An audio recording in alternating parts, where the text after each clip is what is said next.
Jake stood in his backyard, staring at the neatly marked boundary lines of his property. He had just moved into the suburban neighborhood, excited to finally have a place to call his own. The house was perfect. The backyard was spacious, ideal for the dream garden and patio he had been planning for years. But what should have been a peaceful weekend turned into a nightmare the moment Karen showed up at his doorstep. Karen wasn't just any neighbor. She was the self-proclaimed queen of the HOA. Short blonde bob, clipboard in hand, and an ever-present scowl that screamed authority. She ruled the community like it was her personal kingdom, and today she had come to inform Jake that a significant portion of his backyard wasn't actually his. "This section here," she said, tapping her pen on a map she had printed, "belongs to the HOA. It was supposed to be a community walkway for residents. The previous owner just never used it." Jake frowned. "That's funny, because according to the official documents, this is my property." Karen's lips twisted into a smug smile. "Well, the HOA has decided to reclaim it." Jake felt a prickle of irritation crawl up his spine. "You can't just decide that. I bought this house fair and square." Karen waved a dismissive hand. "The HOA always wins, Jake." At first, Jake thought she was bluffing. No way could she legally take his land. But just days later, a formal letter from the HOA arrived, demanding that he cede 10 feet of his backyard for the benefit of the community. Failure to comply would result in fines and potential legal action. Jake wasn't the kind of guy to roll over. He went to the city records office and double-checked the property lines. Sure enough, the land was his. Armed with the documents, he confronted Karen at the next HOA meeting. "I have the property deed right here," he said, placing it on the table. "You're trying to take something that isn't yours." Karen barely glanced at it before shaking her head. "HOA policies supersede private ownership." Jake stared in disbelief. "That's not how the law works."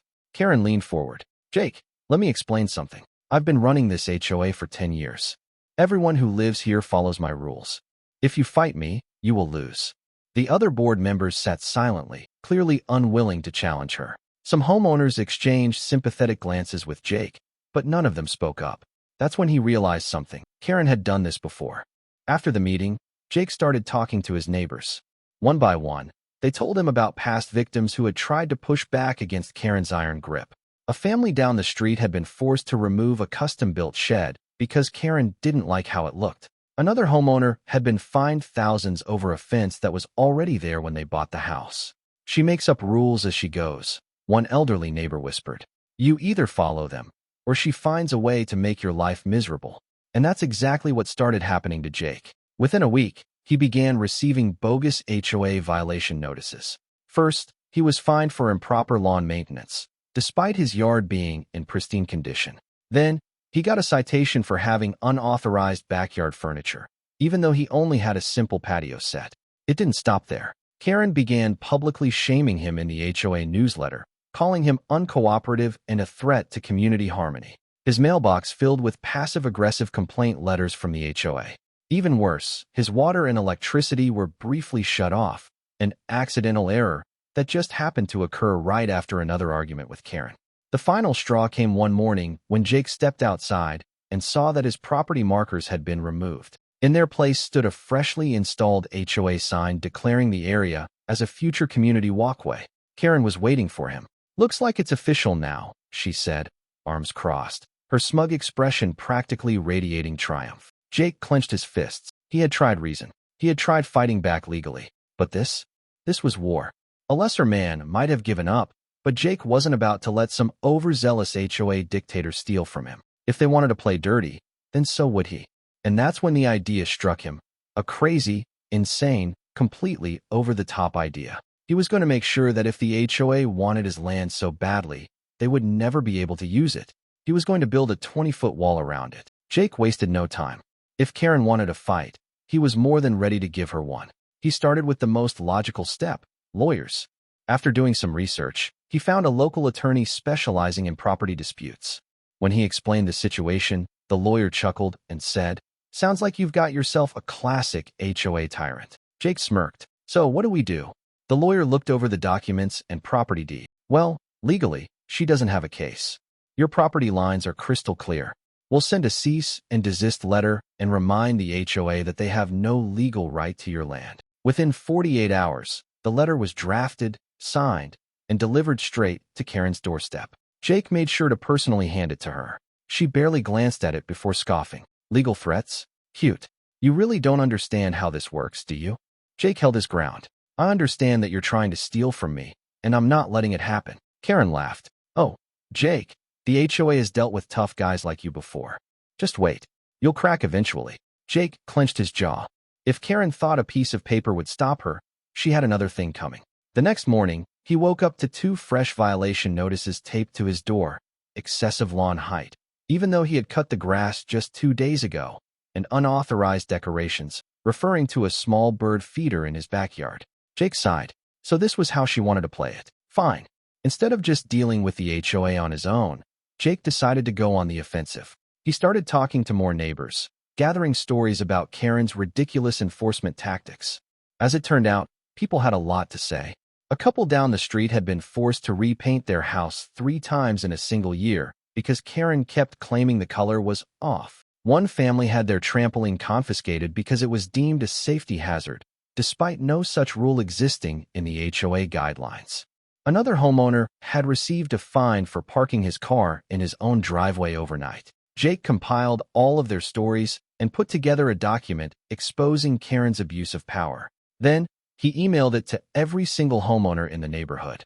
The backlash was immediate. Within hours, the community Facebook page exploded. Homeowners started comparing stories, realizing that they weren't alone. People who had once been afraid of speaking out now had evidence that Karen was running a dictatorship. Karen was furious. That evening, she marched up to Jake's house, eyes blazing with fury. You're stirring up unnecessary drama, she hissed. This neighborhood is mine to manage, and you're making things worse for yourself. Jake crossed his arms. You're the one who's been screwing over homeowners for years. People are just finally waking up to it. Karen's face turned red. You think you're smart, don't you? You think you can rally people against me? Jake grinned. Looks like it's already working. Karen glared at him for a long moment before turning on her heel and stomping away. Jake felt a small wave of satisfaction. Finally, Karen was on the defensive, but he had underestimated how vindictive she could be. The next day, Jake woke up to find that his mailbox was gone. He blinked in disbelief. At first, he thought maybe someone had stolen it, but when he checked the HOA newsletter, he saw a notice stating that certain residents had non-compliant mailboxes and needed to remove them immediately. Jake shook his head in disbelief. She was escalating. Later that afternoon, a city inspector showed up at his door. Sir, we received an anonymous complaint that you're conducting unapproved construction in your backyard. Jake frowned. Construction? I haven't even started anything yet. The inspector looked skeptical but did a quick walkthrough of the yard. Naturally, he found nothing wrong and left after apologizing for the mix-up. Jake didn't need to guess who had called in the complaint. Karen was now weaponizing city officials against him. That night, as Jake sat on his patio sipping a beer and staring at the space where his mailbox used to be, he realized something. This wasn't going to stop unless he did something big, something Karen couldn't ignore, something so over the top that it would make her regret ever trying to take his land. And then it hit him. The idea was so wild, so ridiculous, so perfect that he almost laughed out loud. If Karen wanted his land so badly, he'd make sure she could never use it. He was going to build a 20-foot wall around it, a wall so massive, so ridiculous, and so completely legal that it would send a message she would never forget. Karen wanted a war. She was about to get one. Jake didn't waste a second. If Karen wanted to steal his land, he would make sure she could never touch it. The idea was simple yet brilliant, a 20-foot wall. Not just any fence, not just a hedge, but a towering, fortress-like structure that would completely block the so-called community walkway that Karen was so desperate to take from him. And best of all, it was completely legal. With the plan in motion, Jake spent hours researching local zoning laws. He discovered that while there were restrictions on fence height in the front yard, there were zero height restrictions for structures in a backyard as long as they met safety regulations. So, as long as the wall was built with reinforced materials and didn't encroach on public utilities, he was in the clear. Armed with this information, he made some calls and found a construction company willing to take on the job. When he told them how tall he wanted the wall, they laughed. Man, what are you building, a medieval castle? Jake smirked. Something like that. They gave him a quote, and while it wasn't cheap, he had some extra savings set aside. If he was going to send Karen a message, it had to be unforgettable. The next morning, the construction crew arrived. A huge truck pulled up to his house, loaded with cement, cinder blocks, and steel reinforcements. Workers in hard hats started unloading materials, marking the ground, and preparing the foundation. Jake didn't have to wait long for Karen's reaction. Less than an hour into construction, he saw her storming down the sidewalk like a furious tornado. "What the hell is this?" she shrieked, waving her clipboard like a weapon. Jake leaned against his porch, casually sipping his coffee. "Oh, this? Just a little home improvement project." Karen's face twisted in rage. "You can't build that. It violates HOA policy." Jake raised an eyebrow. "Actually, it doesn't. According to local zoning laws, backyard structures don't have a height limit. And since this is my land, I can do whatever I want with it." Karen's jaw tightened. She spun around and barked at one of the construction workers. "Stop what you're doing immediately. I'm the HOA president, and I demand you halt construction." The foreman, a burly man with a clipboard of his own, barely glanced at her. "Sorry, lady. We have all the necessary permits. If you have a problem, take it up with the city." Karen turned red. "Oh, I will." She stomped away, pulling out her phone. Jake could hear her furious voice in the distance, ranting to whoever she thought could stop him. Within 2 hours, Karen had mobilized the entire HOA board. Jake watched as 3 other HOA members arrived, looking just as concerned as Karen. They held a brief, panicked discussion before marching back up to his house. One of them, an older man with a permanent scowl, cleared his throat. "Jake, we've reviewed the situation, and we've decided that this wall is unacceptable. You need to stop immediately." Jake crossed his arms. "Oh, and why is that?" "It's an eyesore," the man said. Karen jumped in. "It will decrease property values." Jake smirked. "Oh, you mean the same property values you were willing to destroy by turning my backyard into a public walkway?" Karen sputtered. "That's different. That was for the community." Jake shrugged. "Well, this wall is for me, and it's perfectly legal. So, unless you've got a real reason to stop it, I suggest you step aside and let the workers do their job." The HOA board looked flustered. Karen clenched her fists, completely losing control of the situation. "Fine," she snapped. "If you won't listen, we'll take this to the city." Karen wasted no time filing a complaint with the local zoning board. Jake wasn't worried. He had already double-checked the laws, and his structure was well within legal limits. A city inspector showed up the next day, clipboard in hand, looking slightly amused as he reviewed the permits. "So, you're really building a 20-foot wall?" the inspector asked. Jake grinned. "Yep." The inspector whistled. "That's impressive." Karen hovered nearby, arms crossed, waiting for the inspector to shut down the project. Instead, after a thorough check, the inspector signed off on everything. "Looks good to me," he said. "As long as it meets safety standards, there's no law against it." Karen looked like she was about to explode. "You can't be serious." The inspector shrugged. "Ma'am, the law is the law. And from what I can see, Mr. Jake here is completely within his rights."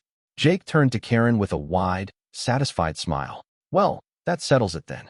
Construction continues." Karen let out a frustrated scream and stormed off. Over the next few days, the wall rose higher and higher. Neighbors started gathering to watch the construction, whispering about Jake's bold move. Some even cheered him on. After all, plenty of them had been victims of Karen's HOA dictatorship. By the time it was finished, the structure was a sight to behold. 20 feet tall, reinforced with concrete and steel beams, completely legal. Karen tried one last desperate move. She organized an emergency HOA meeting to discuss drastic measures against Jake. But something had changed.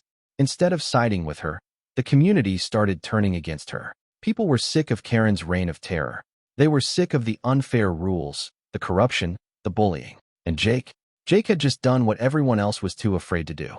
He stood up to her and won. Karen tried everything to fight back. She threatened lawsuits, called for HOA fines, even begged other board members to take action. But the board was crumbling.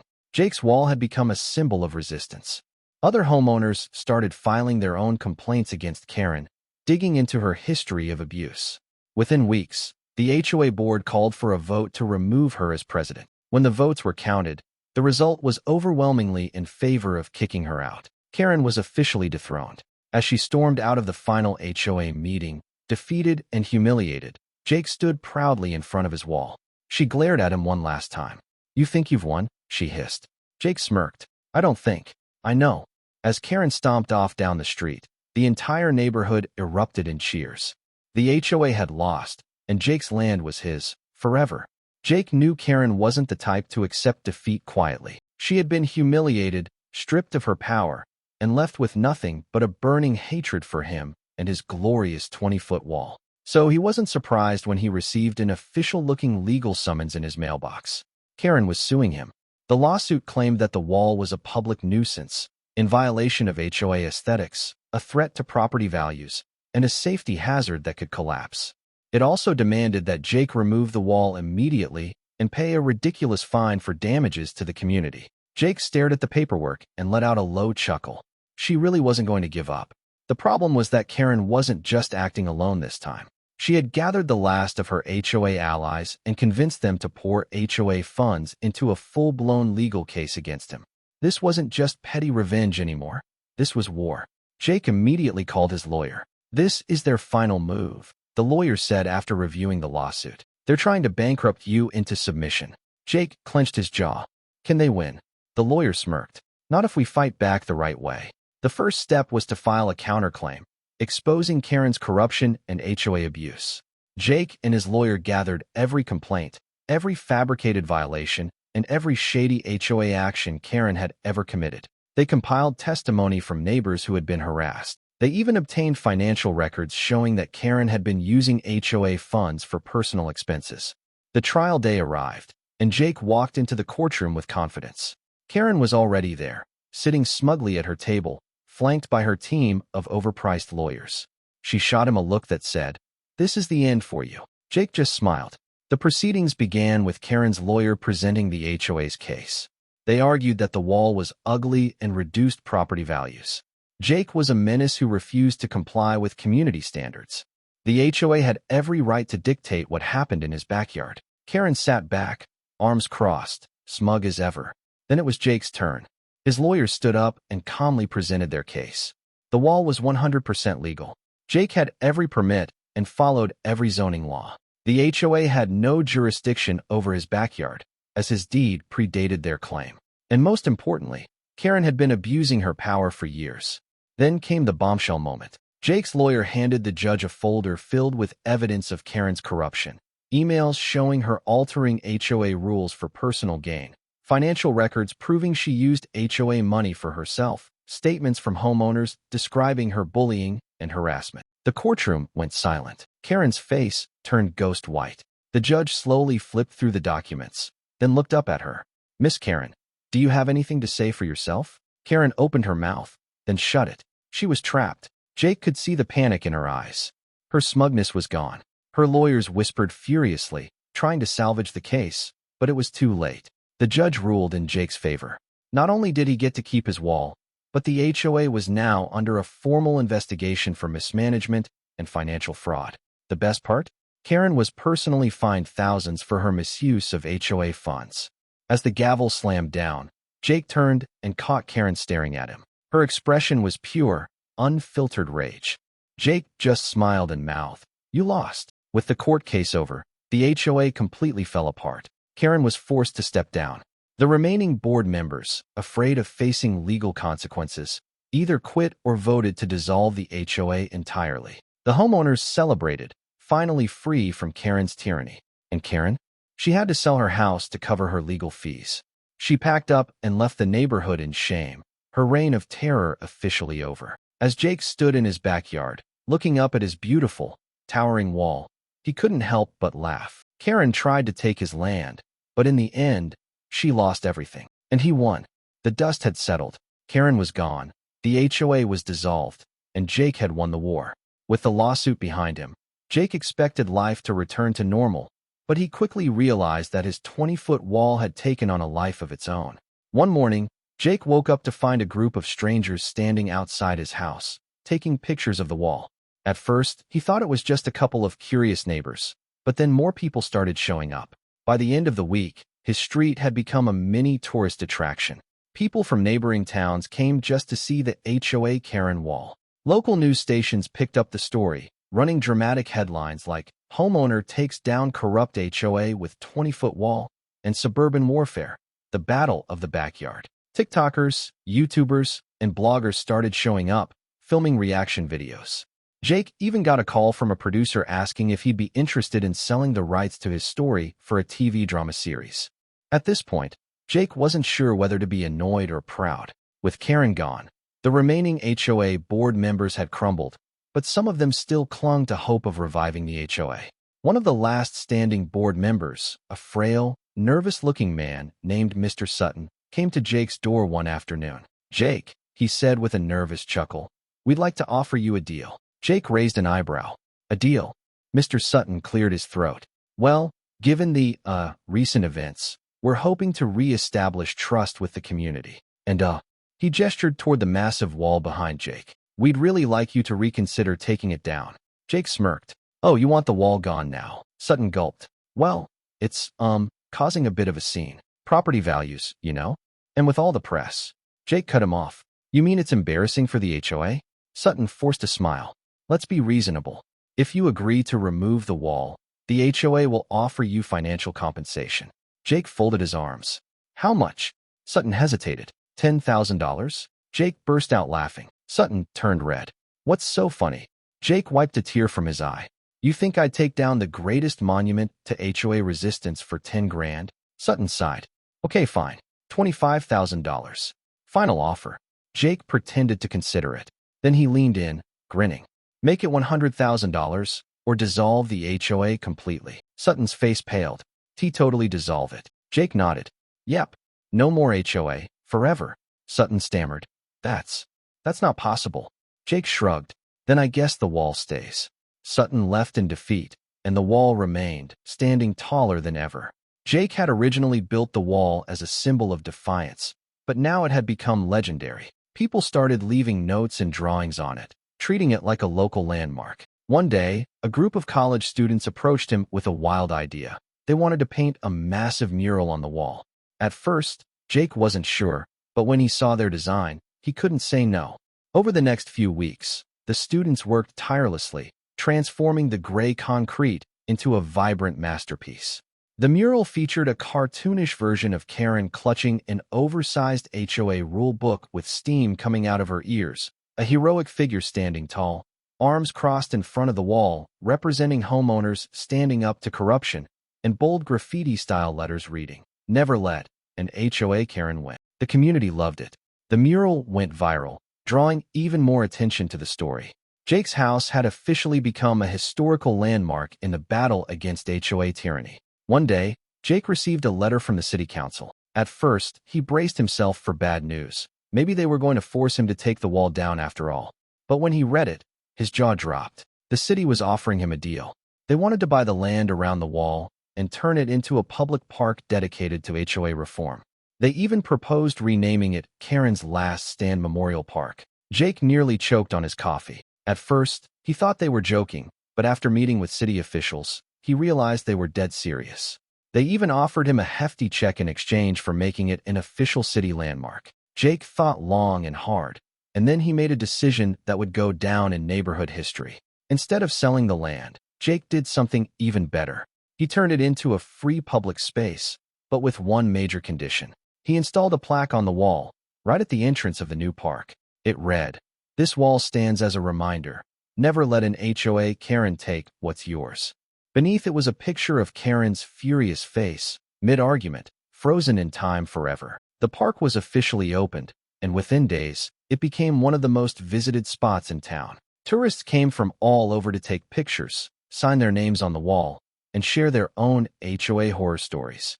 Jake even started getting speaking invitations, with people asking him to tell his story at homeowner rights conventions. As he stood in front of his massive, unmovable wall, watching families enjoy the new park, he couldn't help but smile. Karen had tried to take his land, but in the end, she had accidentally created a legend. With the park officially opened, Jake stood back and admired his greatest victory. A place that Karen had tried to steal was now a public monument to her downfall. And as the weeks passed, the legend of the 20-foot wall only grew stronger. Jake had assumed that Karen had left the neighborhood forever after being forced to sell her house. But one afternoon, as he was watering his lawn, he saw something that made him freeze. A familiar blonde bob standing across the street, staring at the wall with pure hatred. Karen was back, but she wasn't here to fight. She looked defeated. Jake walked over, crossing his arms. Didn't expect to see you again. Karen turned to him, eyes burning with resentment. You think you're some kind of hero? She snapped. You embarrassed me, ruined everything. Jake smirked. No, Karen, you did that all by yourself. She clenched her fists. I just wanted order. I wanted things to be proper. Jake shook his head.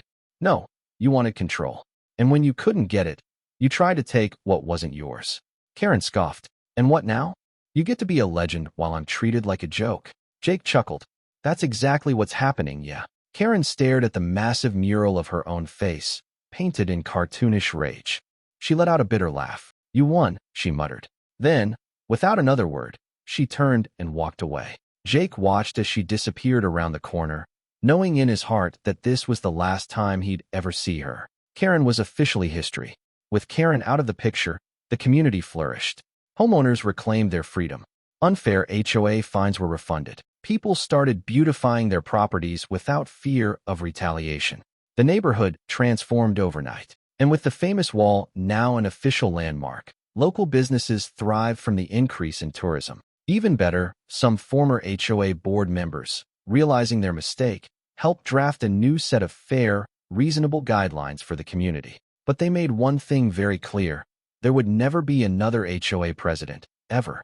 One day, Jake received an unexpected phone call. A real estate investor had caught wind of his viral story and wanted to buy his house for nearly double what he had paid for it. You don't even have to move, the investor told him. We just want the property as part of a growing portfolio. Jake thought about it. At first, he had built the wall as an act of revenge, but now it had become something so much bigger. It was a symbol of freedom. And honestly, Jake was ready for his next adventure. So he accepted the offer, cashed out, and moved to a quiet lakeside town, far, far away from HOAs. Months later, Jake returned to visit the old neighborhood. As he pulled up to the now famous wall, he saw something unexpected.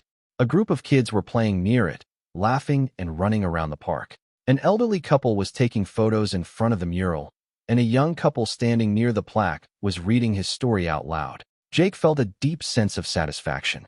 He had won, not just for himself, but for everyone who had ever suffered under a Karen's rule. And as he took one last picture in front of the greatest thing he had ever built, he couldn't help but grin. This wall would stand forever, a monument to what happens when you push the wrong homeowner too far. As the final image lingers, Jake standing triumphantly in front of his legendary wall, the screen fades to black. Then, his voiceover kicks in. If you love this story, do me a favor, hit that like button, drop a comment, and tell me, have you ever had a run-in with an HOA Karen? And if you haven't already, subscribe, because trust me, I've got plenty more insane stories just like this one. The screen fades to a final message. Never let an HOA Karen take what's yours. Then boom, cut to black. The perfect ending to the greatest HOA revenge story ever told.